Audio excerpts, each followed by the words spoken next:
As usual, we start with a 2-meter call-in. I have heard Mike, Z1 Fox Papa, who is always very faithful in giving me a signal report just before the bulletin starts.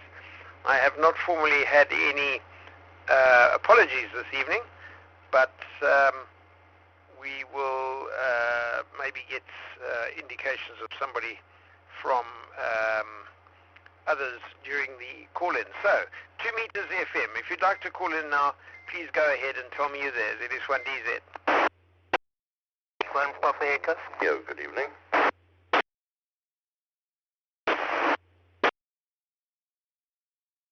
Z1 Lima Echo Mike. Good evening, Dave. You're coming through loud and clear on 3770. ZS1 ZX, good evening, Dave. Good evening all, ZS1 Lima Romeo with a signal of 57 on 3770, ZS1 Lima Romeo. ZS1 Mike Golf Lima. Good evening all.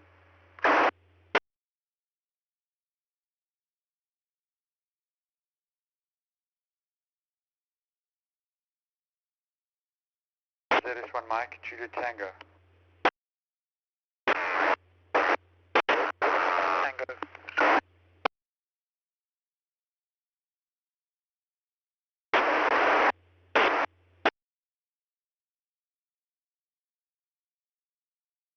Okay, thank you to those stations who called in. Let me tell you who I heard. We started with Dr. Mike, Z1 Papa Echo, followed by another station that said good evening. You might have, I think you were doubling with Mike, and that station is usually Victor Foxtrot Romeo, but it didn't sound like your voice, Calvin. Was that you? Go ahead, please. Yeah, well, that was correct. Different radio. ZS1 Victor Foxtrot Romeo. Thank you, Calvin. Good evening to you. Then we had Lem, Z1 Lima Echo Mike, telling us he can hear us on 80.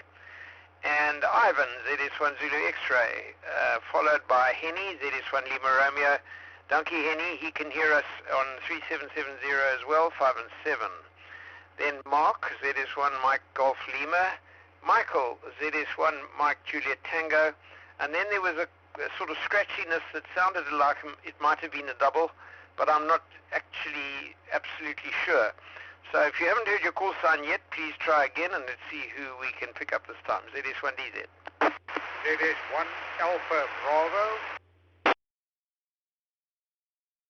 ZS1 Alpha Mike, Alpha Romeo.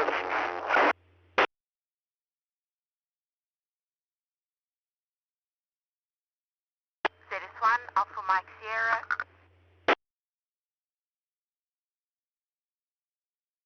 Good evening all, ZS1 Oscar Sierra Kilo. Good evening, ZS1 Sierra Papa Charlie. ZS1 Bravo Romeo.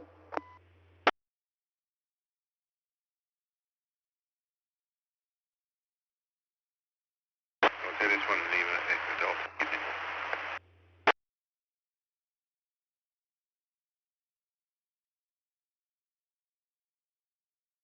Okay, we'll stop there again.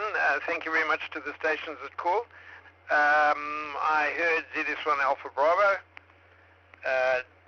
Anthony, I'm not sure where you're calling from, but you can't be in Mossel Bay because it's too good into the 700 repeater. Then we had ZS1 Alpha Mike. I'm not quite sure whether he calls himself Leonard or Marius, but good evening to you, sir. Then there were at least 2 or 3 or maybe 4 stations doubling, so I didn't get any of those. Followed by Anne, ZS1 Alpha Mike Sierra. Good evening, ma'am. Ian, ZS1 Oscar Sierra Kilo. Shafiq, Z1 Sierra Papa Charlie. Other Ian, Z1 Bravo Romeo. And Sean, Z1 Lima Echo Delta. Again, did you not hear your call sign? If so, please try again, Z1 DZ.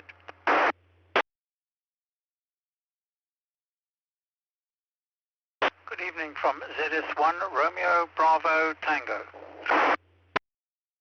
Good evening from Zulu Sierra 1 Zulu Alpha Romeo.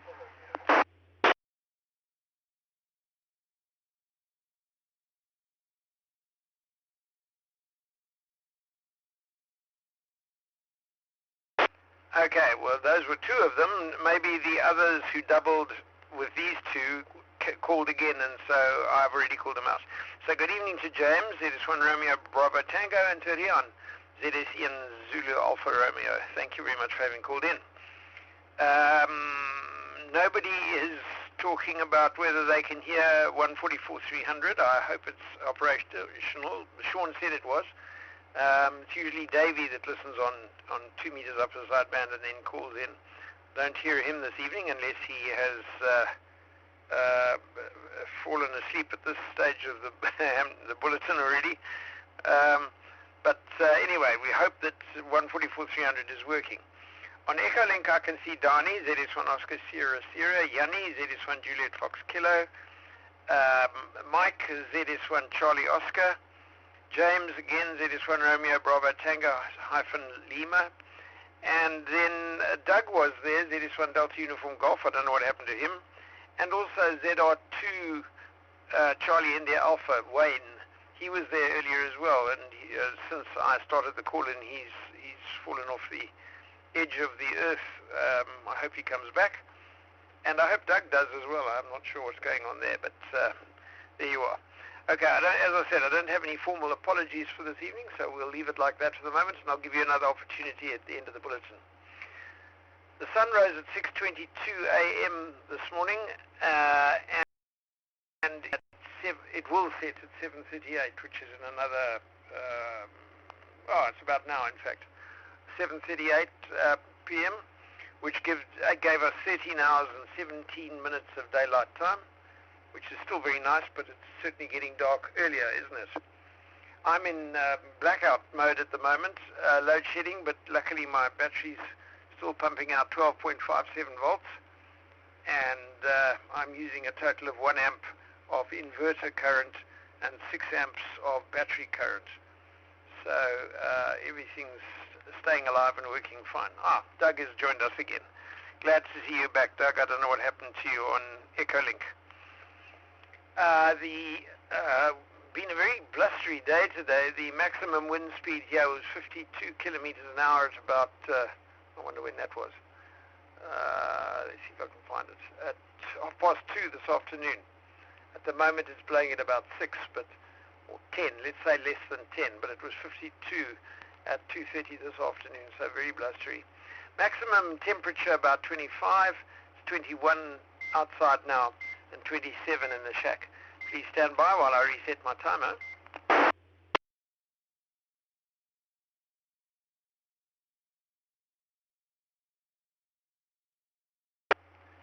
The humidity here is 77% at the moment, and the barometer has been more or less steady between 1009 and 10013 since this time last week, except for a dip, and that is from Friday midday. It was 10010.5 midday, and then it started dropping, and Saturday was the very hot day, as you remember, and by Saturday evening at, say, supper time, it was about 1005. And I presume that was something to do with the hot conditions and no wind, which made Saturday a very unpleasant day. Sunday was actually, Friday and Saturday were both equally hot at this QTH, but it was much hotter in Durbanville on Saturday, which I'll mention a bit later. The barometer rose again from Saturday midday, and by Sunday midday it was 1012. And since then it's fluctuated between 1012 and 1009.5, which is more or less where it is now. So it's an intermediate barometer. I think the weather for the rest of the week is going to be more or less the same as it is now. What have I got for you this evening? The usual Amateur Radio Today bulletin. I want to say a bit more about the quakes in Turkey and Syria, and then something about flooding, because we've got flooding in some of our provinces, and a tropical cyclone in New Zealand. And then I'm going to call Michael in because he wants to talk about the direction finding project that he has been working on, as well as a wilderness search and rescue exercise which is going to take place in a couple of weeks. I see we've been joined by Davey, Z01FR, joining us on Echolink. Good evening, Davey. Nice to see your call sign there. Maybe you can type in on Echolink whether 144-300 is working. I'm not sure whether perhaps you're not listening there. You're using your phone, I see. Maybe you're not at home. Then after Michael's information, I'm just going to say a little bit more about the 99er cycle tour. I will say something about it in the Amateur Radio Today bulletin. Followed by Ono Ben Shop's Victor Kilo 6 Fox Lima Alpha Bravo, his inclusion, which he usually puts out each week. There's no repeater working group status report this week, so we'll go straight on to weather after that. Please stand by. This is ZS1DZ.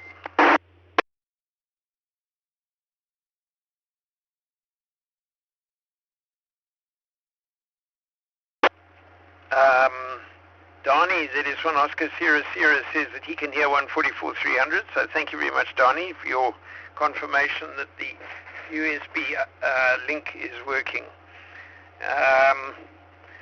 So let me go straight into Amateur Radio Today then for the report for Sunday the 12th. On everybody's mind this week has been the massive series of earthquakes in Turkey and Syria. GDAX reports following the two severe 7.8 and 7.5 magnitude shocks on Monday the 6th that there have been over 1,500 aftershocks recorded across the area. And some of them have been up in the magnitude 5s and 6s, so they're not just little trembles, they're quite extreme. The Disaster and Emergency Management Presidency of Turkey reports as of the 10th of February that there'd been more than 18,000 fatalities and over 74,200 injured people across several provinces in Turkey, and nearly 76,000 people evacuated to safer areas.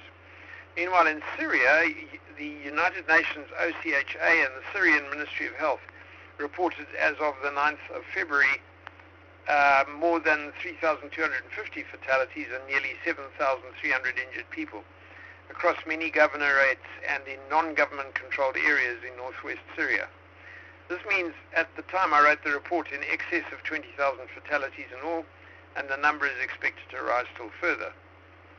Following Syria and the World Food Programme's requests for assistance from the UN Civil Protection Mechanism, so far 6 countries had offered assistance, including tents, blankets, and other shelter items. Remember, I wrote this on Friday night, or maybe Saturday afternoon. I can't remember now. I think it was Saturday afternoon. After Turkey's request for assistance from the same UCPM, 26 countries, of course European ones, offered 38 search and rescue teams, medical teams, and thousands of shelter items, tents, and blankets. In that Turkey and Syria fall within IARU Region 1, Greg Mossop, Golf Sierra Delta Uniform Bravo, has been busy interacting with the MCOM coordinators for many European countries. And these countries have been indicating that they are sending rescue missions, often with ham radio operators embedded within the teams to assist with their own communications and those of the devastated areas. Grant Southey, ZS6 Golf Sierra, who of course is National Director of Hamnet, offered assistance from South African communicators, but the offer was turned down with thanks unless the operators were within a rescue mission, so embedded in the rescue team. Please stand by, ZS1DZ.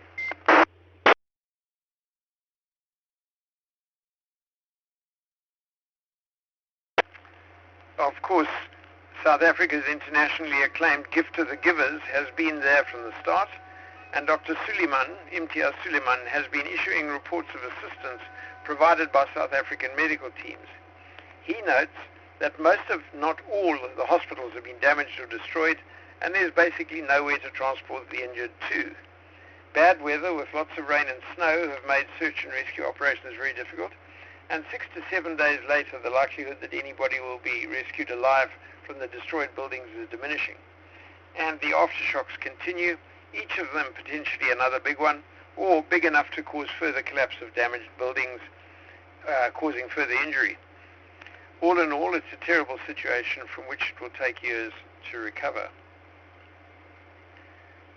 Yesterday, which was Saturday, in sweltering heat, Hamnet's Western Cape Division provided communications support for the Griffin's 99er cycle tour, which took place from Durbanville out north and east of the area each February. Hamnet has supported this race for the last 14 races, with 1 year's absence due to the COVID pandemic in 2021.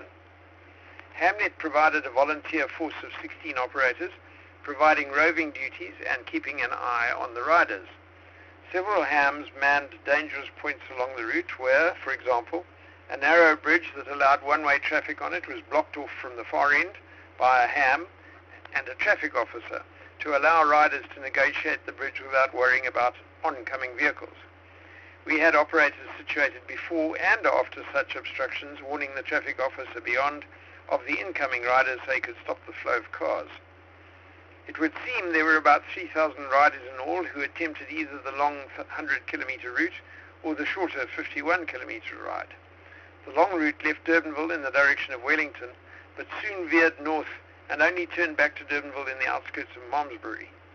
The shorter route went the same way, but turned west at the Silos and Slent Road and onto the R304 halfway to Malmesbury, and on the way to Philadelphia before turning back into Durbanville using the same end route as the long race. We attempted APRS tracking of all important roving vehicles as well as the ambulance teams and back markers, using a temporary digipeater installed on the highest hill, which was 410 meters above sea level in the center of the route, which worked very well and which would be removed later in the weekend. All would have gone perfectly had the clerk of the weather not intervened.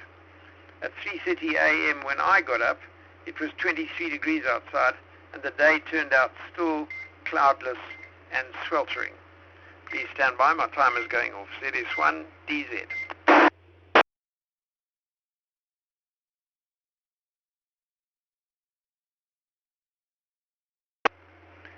By 10 a.m. in the morning, it was 32 degrees in the shade at the jock, and by 10:15, the medical staff stopped the back end of the long race from continuing because the levels of heat exhaustion out on the route would have been dangerous. All riders more than about 25 kilometers from the finish were blocked and taken off the course, and riders closer to home than that were assessed at a medical stop for signs of dehydration or near collapse before being allowed to continue. By 12 midday, the thermometer at the jock registered 36 in the shade, and all riders were swept off the field and brought to the end before the cut-off time of 12:45. Luckily, by the time all this happened, the front riders of both genders and in both races had long since finished. So there were winners, finishers, and sadly, cyclists prevented from finishing. With the wisdom of hindsight, organizers agreed that in February one needs to encourage riders to carry more fluids with them and medical points and watering points to be able to supply far larger quantities of additional water. February, of course, our hottest month of the year, though we have occasionally seen this race take place in the rain. Not this time.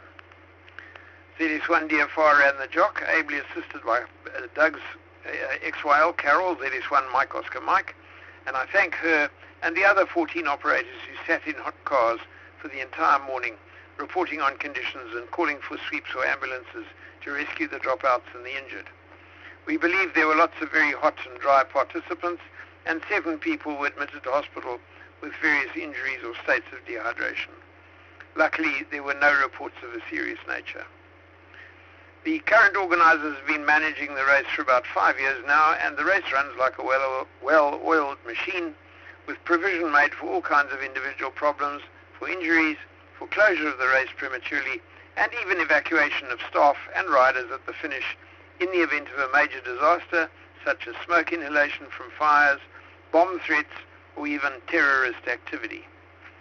The organizers are to be congratulated for their attention to detail, but as they say, if you plan for it, it won't happen. And hope for the best, but prepare for the worst. And that is the Amateur Radio Today Bulletin for Sunday just gone. I'll come back to the 99er later on in the race, but I'd rather come back now to the earthquake update. Now, there are two things that I can refer to. One is a report from Monday night, which comes from GDAX, Global Disaster Alert Coordination System. Please stand by. ZS1DZ.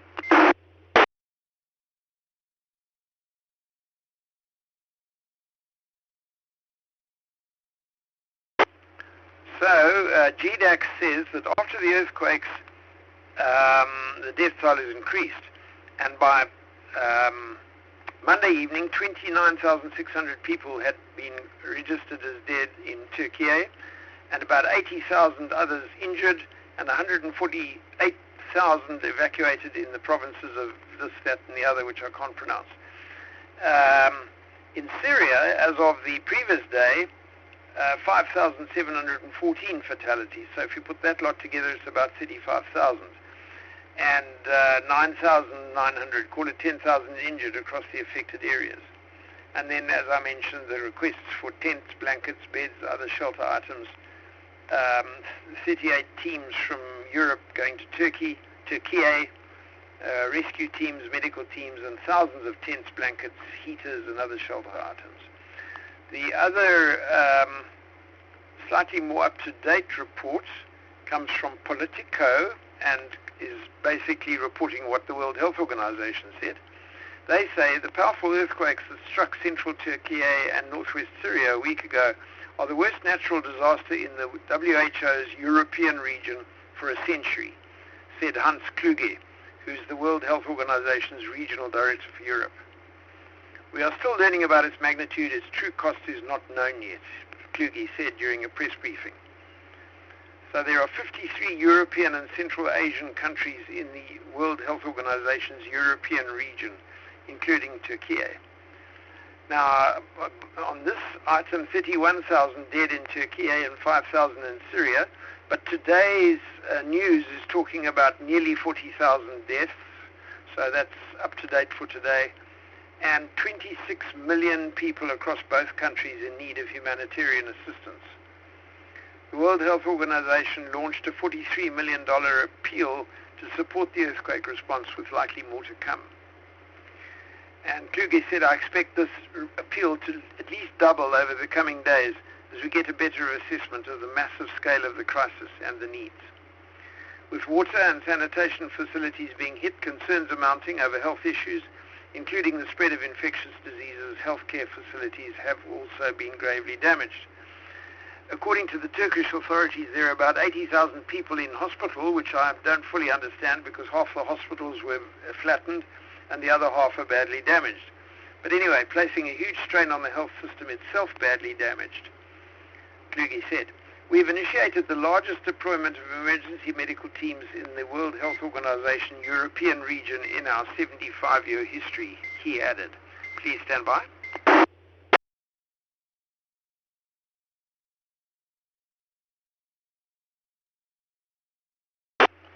Whose goal is to support the damaged medical facilities, focusing on the high number of trauma patients and those with catastrophic injuries. So that's what comes out of that. But I do believe I heard this morning that they pulled an 80-year-old woman alive out of the rubble yesterday. And there was a 7-month baby the day before. Now, actually, I don't understand that. A 7-month baby that survived for 8 days after an earthquake. 7-month babies, I don't know how they survived for 8 days, bearing in mind it's snowing and raining there. And I see we have ZS1 Alpha Yankee joining us on Echolink this evening. Good evening. Nice to see your call sign there. And we'll add you to the call-in. ZS1 Alpha Yankee. Yeah, so still some miracles happening, but at the same time, stories of individuals who have sat there and watched the rescuers pull their entire families, lifeless bodies out of the rubble. You know, a husband watching his wife, his parents, and his 2 children being pulled out of the rubble. Quite heartrending. Anyway, that's the earthquake. Now, getting on to flooding, it turns out that South Africa has had a second state of disaster announced, which I didn't hear in all the hubbub of the earthquake. But a national state of disaster announced on Monday to enable an intensive response to widespread flooding that has affected 7 provinces across the country. I think we've only got 9 provinces, so as far as I can see, it's only the Western Cape and the Eastern Cape. No, the Eastern Cape's included, so what's been left out? Northwest, Northern Cape and Western Cape. Those are the only 2 provinces that have suffered from widespread flooding. Authorities reported at least 3 fatalities in Komani in the Eastern Cape province. 1,000 people displaced, and a hospital in Komani had to relocate patients due to flooding. 3 other fatalities in Newcastle in KwaZulu-Natal after downpours triggered flooding over the weekend. 2 others are missing after being swept away whilst crossing a flooded river in northeastern KwaZulu-Natal. 2 flood-related fatalities in Mpumalanga, and recent heavy rainfall since February the 8th has caused further flooding in the northeast, which has led to several camps and roads being closed in Kruger. This is apparently all to do with a La Nina effect, which causes extensive rain at this time of year, or rather, let's put it, in the rainy season in the parts of the country that experience rain at this time of the year, so the semi-tropical type of areas. Please stand by, ZS1DZ. ZS1DZ, ZS1MJT. Dave, just before you came in last time, someone with a very crackly audio came in at the same time and you overpowered him. I'm not sure if he wants to give his call in or what he wanted to say. ZS1MJT. Thank you, Michael. Would that station like to call in? Do you have a message to transmit? Please go ahead. This is ZS1DZ.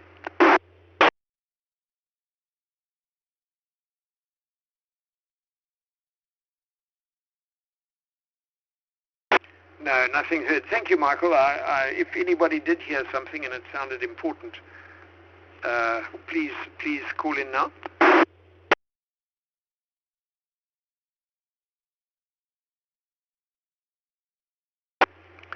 Okay, let me carry on. So there's further rainfall forecast from yesterday. Downpours and thunderstorms, Gauteng, eastern northwest province, and it's expected to get a little bit less between now and the weekend. But orange level 9 disruptive rain warnings across parts of eastern and northeastern Limpopo province. And there's possibility of mandatory evacuation orders and so on. Bridges being affected by floodwaters and debris flows, rail networks or roadways becoming impassable. So the eastern half of the country is not doing very well. And in fact, the Meteosat photo shows that you can almost say everything except the Kruger is under cloud at the moment on this evening's Meteosat photo. So they are still suffering. I'm sure it's still ongoing. ZS1DZ. Let's move on to Michael. Oh, sorry, one other thing, talking about rain. New Zealand is suffering from tropical cyclone Gabriella, which has resulted in 3 deaths already and has caused a large amount of rain over more or less the entire country. Apparently there are 5 million citizens in New Zealand, but I can't remember now which area. I couldn't find an insert that I could refer to for tropical cyclone Gabriella, but it's on the go in New Zealand at the moment. So don't think that will amount to anything very big, and New Zealand is used to a lot of rain, but apparently it's a tropical cyclone, so it's certainly more severe. Okay, let me get out of the way. Let's offer the microphone to Michael, ZS1 Mike Juliet Tango, because he has some news to impart. Go ahead, Michael, ZS1 MJT. ZS1 Delta Zulu, ZS1 MJT, and good evening to you and all on frequency. Thanks for the opportunity again, Dave.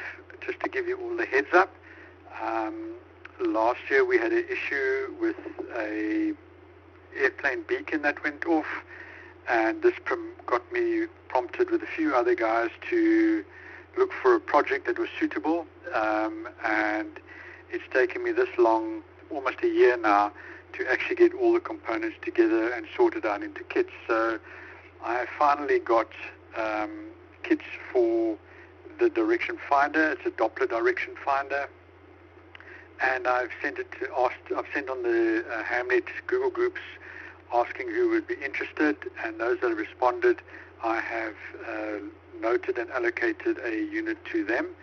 Should anybody else want some more, or want one, or need one, or just a project to play with, you can contact me.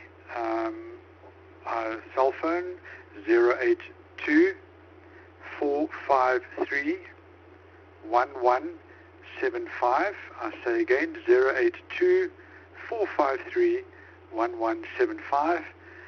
I have 40 PC boards printed. 36 units have been sold already, 4 available.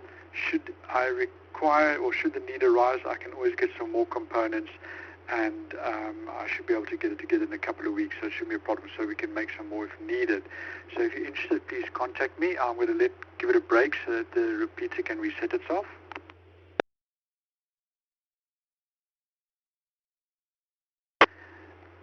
And then Hamnet have also been asked to assist with a training program, training exercise around Table Mountain on the 4th of March. Basically, we're hoping to have Metro 4 there. We're going to set up SAR track. We're going to be doing log and monitor the deployment of the APRS trackers to the different groups that go out in search, rescue of the mountain, or whatever the scenario may be. I'm assuming it will start relatively early, sort of 8 o'clock in the morning, not quite sure, no details out yet.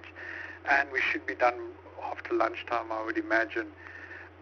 So if you are new at Wausau or within Wausau, or new in Hamnet and want to join Wausau, this might be a good opportunity to come and see how things happen with the incidents. A request that I do have, that if you do want to take part or be there, please let me know, because parking is an issue and we're going to have to shuttle people up. So I need to know who is going to join so that I can make arrangements that we don't have all the cars blocking up the roads where the public will be going and driving as per normal. And that's about it. So SkyMed may be involved, I'm not sure yet. Being a training exercise, should there be an actual call, and they might have to do inter-hospital transfer, they will depart for that, but otherwise I think they will be with us. But like I said, I've got no detail. I'll keep you posted. Just watch your emails. This is it, Delta Zulu, ZS1 Delta Zulu. This is ZS1 MJT. Thanks very much, Dave. Thank you, Michael. ZS1, that's funny. Let me just stand by. So, hang on.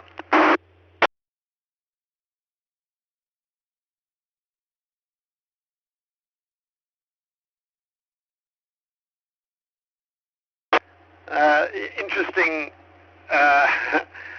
very interesting, folks. While I was in blackouts, I had virtually no QRM. I'm recording I always record the bulletin because then I can watch the AF, the waveform. And there was just a straight line, a flat line, baseline, while the lights were off. When the lights came back on again, while Michael was talking, I suddenly had QRM in the background, and the baseline now is about a centimeter wide, simply because the inverter is busy charging the battery again and all that sort of thing, because I was running on batteries. But the most interesting thing was that when Michael stopped talking, suddenly the squelch on the radio that I'm receiving the 700 on, the squelch was open. In other words, the radio noise in this room was sufficient to overcome the squelch setting on the receiver, whereas previously, while I was running on battery mode, the squelch was set much lower. So it just goes to show all the stupid little power chargers and things that you've got all over the place that don't work when the lights go off, suddenly come back on again, and they interfere with the noise floor. So give you pause for consideration. Just one thing about Michael's project, the direction finding thingy. Remember that the direction finding antenna plus a little bit of software and hardware and your handheld can be used not only for finding aircraft beacons, but it can also be used for fox hunts. So this is a chance for anybody who likes the idea of being involved in a fox hunt, looking for a hidden transmitter as a fun exercise on a Saturday afternoon, to build one of these direction finding antennas, which you then use your handheld with, and by swiveling the direction finding antenna in a Doppler fashion, you can tell where the signal is coming from and home in on it. So it's not only for Hamnet use, it can be for fox hunt too. Right, now the 99, I just want to talk a little bit more about that. I don't have terribly much to say. I do want to thank the community of the Western Cape for allowing us to use the 750 repeater for the jock and the communications of the radio operators on the system. The situation, the jock being in Durbanville and receiving or trying to transmit to stations all the way up to Malmesbury and then also out in the direction of Wellington, the 750 is definitely the best choice. Please stand by. This is ZS1DZ.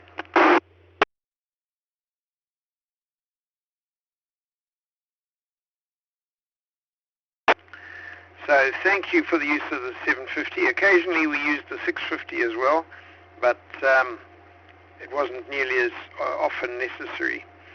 I also want to thank all the volunteers who assisted with the race. Unfortunately, we didn't quite get enough volunteers. I needed about 16. We ended up with 15 operators. So we had to get, luckily we got a volunteer from Off-Road Rescue Unit who used a commercial frequency and communicated at his site with ZS1 Whiskey on a commercial frequency. But I want to say thank you to ZS1 Mike Oscar Mike, to Mike ZS1 Tango Alpha Fox and his partner Marika ZS1 REY, who went to travel together, Michael ZS1 Mike Juliet Tango, ZS1 Oscar Sierra Kilo, Ian, Johan ZS1 Juliet Mike, the other Ian ZS1 Bravo Romeo, another Mike ZS1 Charlie Oscar, who's on Echolink, who always works in tandem with Paul ZS1 Sierra, who's not on this evening. He's gone traveling somewhere up the east coast. To Russi ZS1 Yankee Tango, who actually came and assisted on his birthday, which was very sporting of him. To Sabrunt ZS1 Lima, to Douglas ZS1 Delta Uniform Golf, who had been planning to go away with ZS1 Mike Oscar Mike for the weekend, but decided to stay in Cape Town and help us. Thank you, Doug. To James, ZS1 Romeo Bravo Tango. To Philip, ZS1 Whiskey, to Rob, ZS1 Romeo November, and to Yanni, ZS1 Juliet Fox Kilo. Those were the only stations I could get. In spite of my request for volunteers, I did not get any more. So, but it turned out to be fine. So thank you very much indeed. Just to talk about that DigiPeter, I don't know how many of the rest of you heard of the absolute chaotic state on Friday afternoon. Well, Friday morning we discovered we wanted to put a DigiPeter up at the top of Mirandal, where there's a cycle track all the way to the top of the mountain. But on Thursday night we heard that we could not use the road to get up to the top of Mirandal. So Michael and I did some hurried backroom work and found that we could access the same high site from Dimmersdal, which is a wine estate on the other side of the mountain. And so we arranged for that. But when we got there at 3 o'clock on Friday afternoon to go and put it on the top of Dimmersdal's half of the mountain, we found that the road didn't go to the top. And we actually had to hike. We worked it out 120 meters, more or less straight up. It seemed to be almost vertical, but I think the gradient was about 1 in 1. And it was through Fynbos up to our waists. Please stand by while I let that sink in. This is the repeater timing me out. Stand by.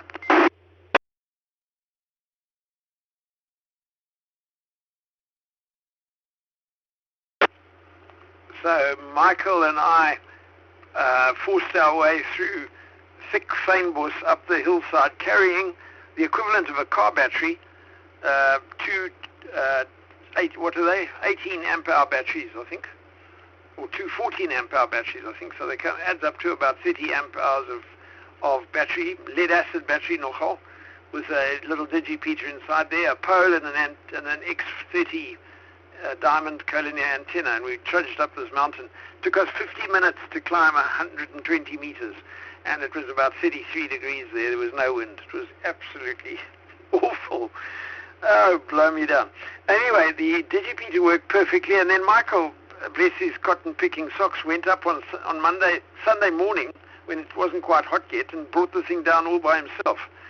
I would have gone with him later in the week, but on Sunday morning I wasn't up to it. I'm too old for this kind of thing. So thank you, Michael. And I looked like I'd been attacked by a leopard with scratches and grazes to my legs, which Michael took photographs of, and they're available for inspection if anybody wants to feel sorry for me. The pictures, not the legs. Anyway, that all happened, and finally one can laugh about it, but cheapers, it wasn't nice on Friday afternoon. So let me go on to Ono Victor Kilo 6 Fox Lima Alpha Bravo's contribution to the foundations of amateur radio. And he always writes over a weekend or issues it on a Saturday. And this one is, do you really know when the best time is to go on the air? He says, getting on air and making noise is a phrase that you've likely heard me repeat often.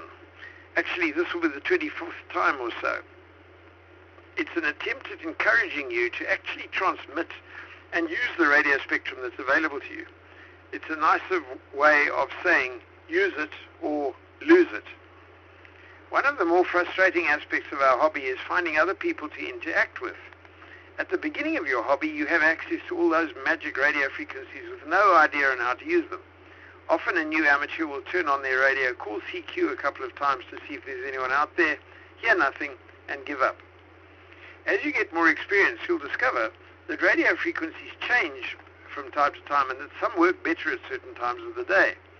This is reinforced by others who will talk to you about propagation, the solar cycle, and how the ionosphere and its various so-called layers will change, and what you can achieve throughout the day, the year, and the long-term solar cycle. Armed with all this knowledge, you're likely to get to a point where you make noise on a certain band depending on the time of day. And please stand by while I reset my radio's timer.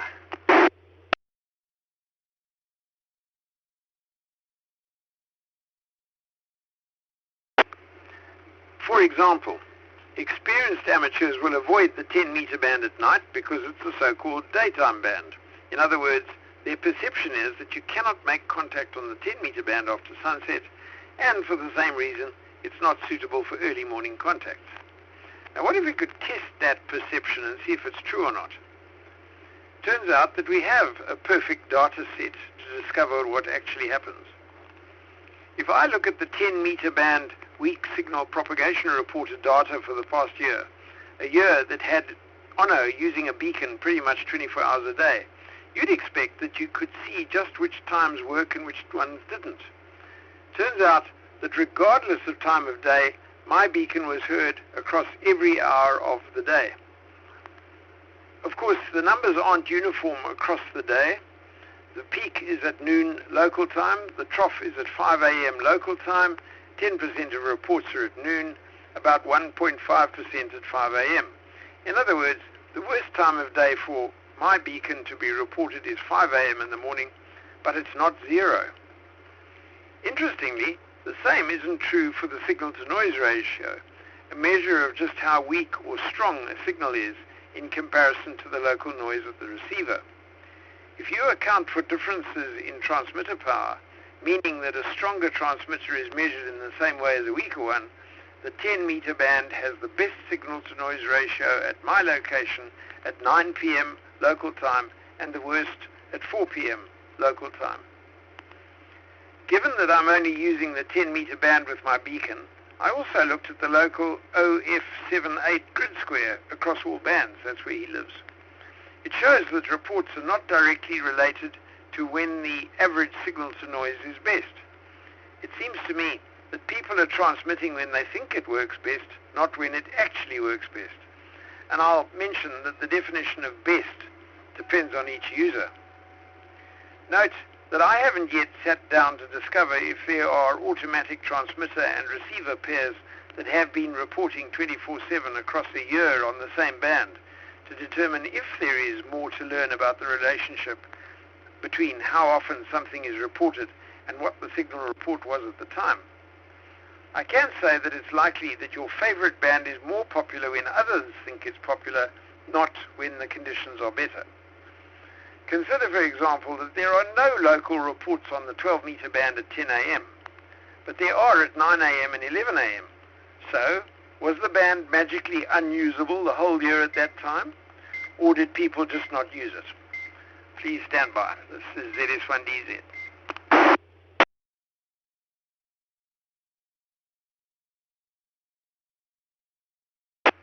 He says, the same is true for 160 meters. No reports at all before 5 p.m. or after 3 a.m., despite the bands around it having contact throughout the day. I will point out some things I've ignored. For example, what is a useful contact? Is it measured by distance, by quantity, or by uniqueness? Is this choice the same for each band? Is it reasonable to compare a whole year, or should it be by some other time period like month, season, or lunar month? And what is the signal-to-noise ratio for a band that's considered closed? I'm mentioning this because each of those will directly affect what it looks like when you create a chart, and it's likely to change what works best for you.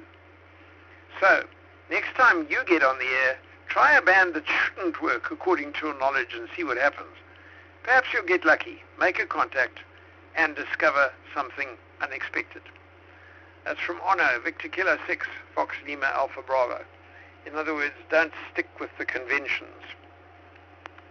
I see Greg has sent me an SMS here that he was able to monitor the whole race on Saturday on Simplex. Now, Greg lives, if I remember correctly, Greg is very close to the Stodels nursery area. He was able to monitor on Simplex, and that was on the lower antenna. There was just a small area near Malmesbury in Wellington, was on the higher one, which I still have to put through the roof, and then it would not have been a problem to hear the whole route. Just a thought that with a decent mast and antenna, you could work the whole 99er on Simplex. Thank you, Greg. There's one thing, ZS1 Echo Zulu, by the way. There's one thing, though, that where we were situated at Durbanville at the race course, we are partly surrounded by a sort of a ring of, I don't want to call it mountain, but hilltop. That's Clara Annafontaine, with a whole string of high-tension voltage Eskom lines going through there. And then slightly to the right of that, Merendal, or it's called Dorstberg. I've never heard of that, but that's what the mountain in the middle of Merendal is called. So there is a possible problem with Simplex comms, but thank you, Greg. That is very interesting. I'm not sure whether you called in earlier. I actually thought I heard somebody ending a station calling in Echo Zulu, but I didn't hear you actually come back again. So you're clearly listening, so I'm going to add you to the call-in, Greg. Thank you for reporting in on WhatsApp. This is ZS1DZ. I'll reset my timer.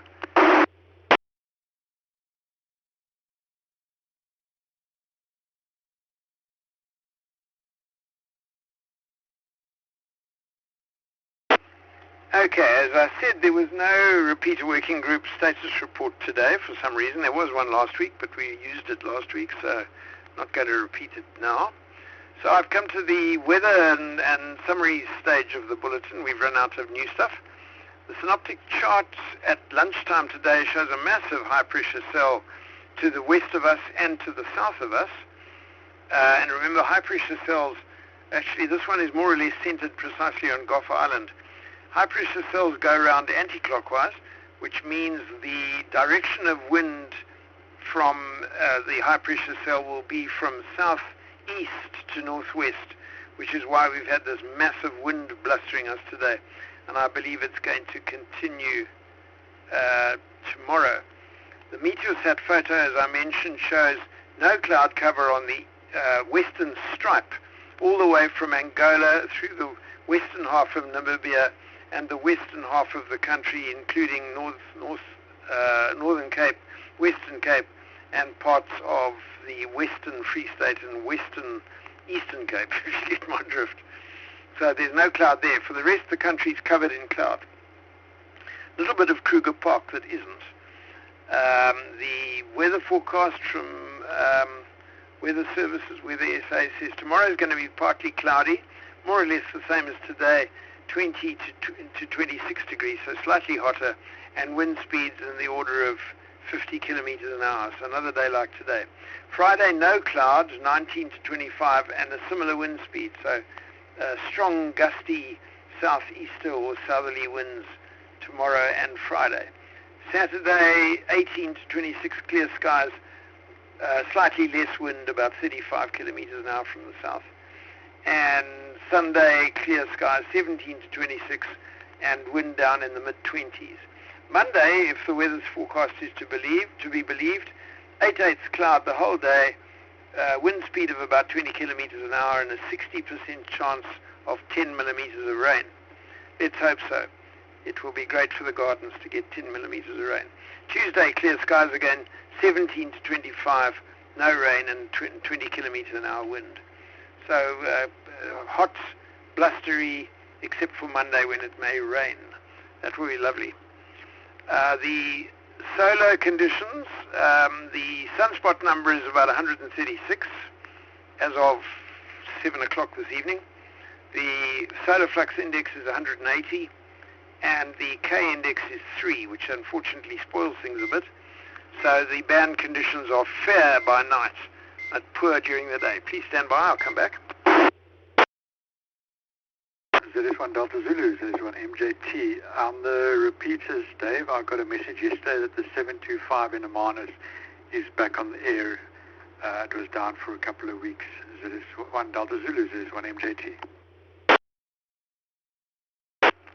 Thank you, Michael.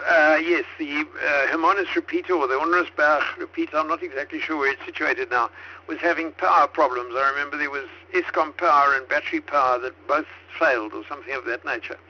Good to hear that, the 725. It is linked to Hanskop. So if you go in at 600 in the Western Cape, you will come out in Hermanus, or the other way around. Yeah, so just to talk about the bands again, 80 and 40 meters is poor by day and fair by night. 30 and 20 meters is poor by day but good by night. 17 and 15 meters is good by day and good by night. And in spite of what Honor says, 12 meters and 10 meters good by day and poor by night. So the K index tends to spoil things a bit.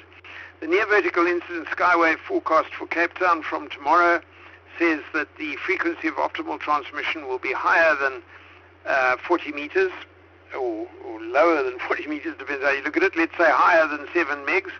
Might just scrape 8 megs at midday, but 7 megs definitely between about 7 in the morning and about 5 in the afternoon. 40 meters is fine. A little bit of 60 meters before that and after it, and of course 80 meters by night is all functioning well.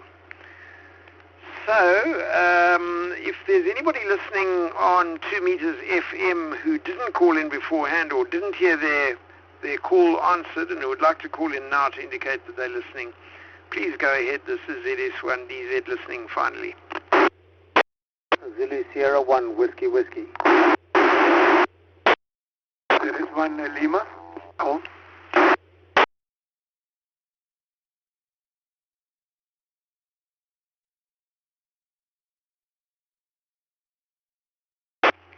There may have been a third station there, but I definitely heard Phil, ZS1 Whiskey, thank you.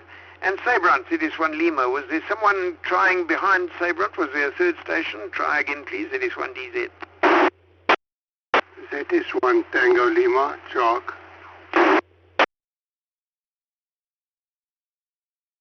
Okay, Jacques, thank you very much. ZS1 Tango Lima. Nice to hear your call sign added to the list. And I've discovered that ZS1 Alpha Yankee, who is in on Echolink, is Gavin. I couldn't remember your name from your call sign, but I cheated and looked it up. So Gavin is listening on his cell phone on Echolink, ZS1 Alpha Yankee. Thank you very much, Jacques, for calling in on 2 meters there. I'm not sure where you're situated, but Tango Lima is a nice call sign. Okay, then I'm just going to give you those terrible telephone numbers, and then we will call it an evening. It's almost an hour of waffle. Metro's 24-hour a day, 7-day a week emergency hotline at Tygerberg Hospital's PEMC.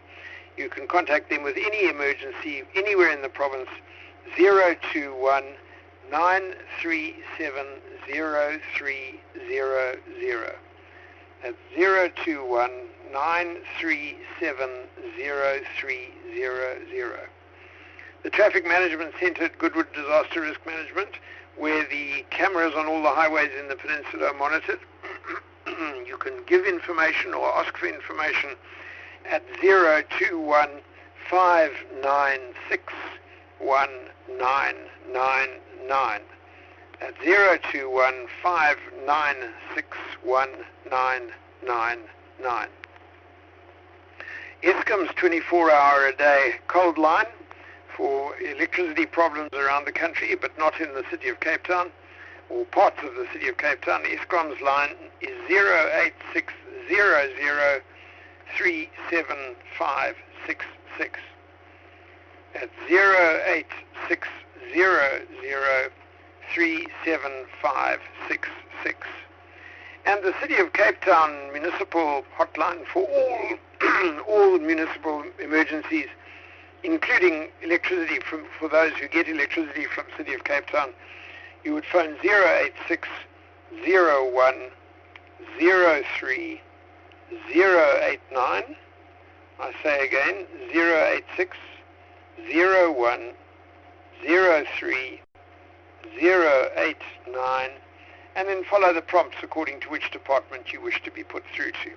And that is also a 24-hour-a-day telephone line.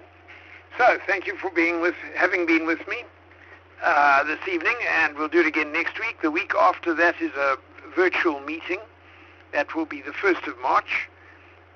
Goodness, we're almost in the third month. 1st of March. So stay well, be radioactive, and look after yourselves in this hot weather. ZS1 DFR signing clear.